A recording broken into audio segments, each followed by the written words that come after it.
बिस्मिल्लाहिर्रहमानिर्रहीम। कहते गल समझ ली तो रौला की गल समझण दी गल आ सादा मिट्टी आम जिहड़ी है लई है जी बर्तन दे विच। हुण इहदे च ए कंपोस्ट ते लकड़ियां दा बूरा आरे तो लिआंदा और रलाए है, ये इहदे विच रला लैणे।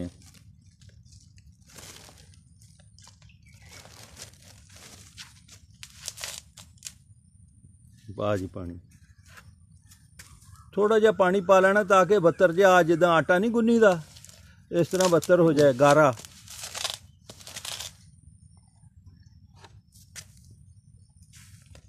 ये बूरा जेड़ा ना गर्मी दिंदा, जड़ निकलण च आसानी हो जाती। इसी तरह कंपोस्ट भी यही काम करदा, मिट्टी जिहड़ी है पकड़ दिंदी है।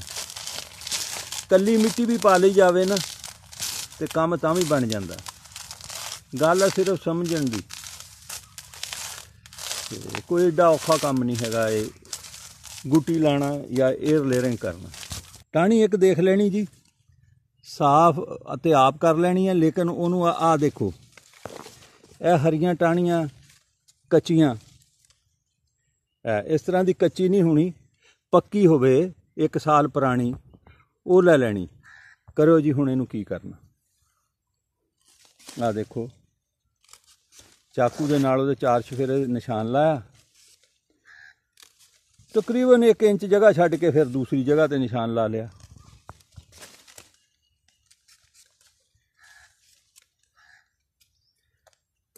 फिर इनू 4 चफेरे छिल लेना।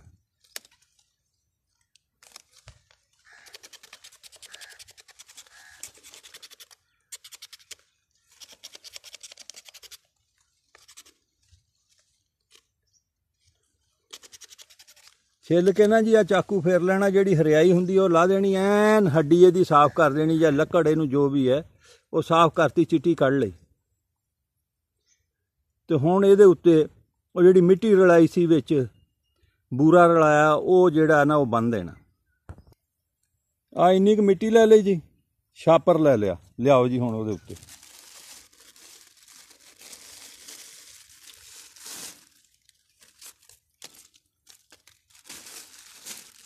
बेकार मबाश कुछ किया कर और नहीं तो कपड़े ये देड़ के सिया कर, वेलिए जटिए उन बेल उलनी तो घसुन फेर। करते रहना चाहिए, कहते हीले रिजक बहाने मौत, बस मालक की खेल है। उन्हें क्या बंदा जेड़ा ना कुछ करता ही रहे, बेकार चोर या बीमार, दो ही बंदे बेकार होंगे जी, या बीमार होंदा या चोर। तंदुरुस्त बंदा जेड़ा कुछ ना कुछ करता रहिंदा।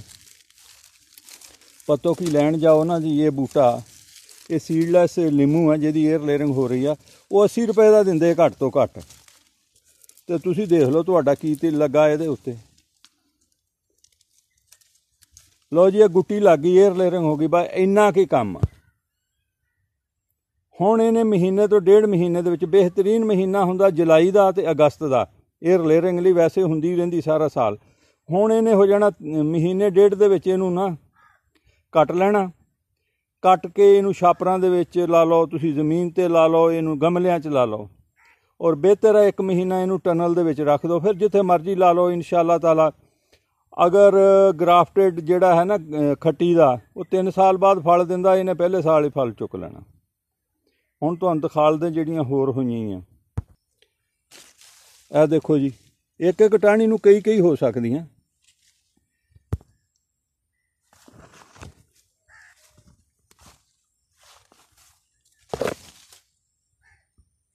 बहुत बहुत शुक्रिया जी। सलामत रहो, शाद रहो तो आबाद रहो, हसदे रहो तो वसदे रहो। पाकिस्तान पाइंदाबाद, अफवाज पाकिस्तान जिंदाबाद।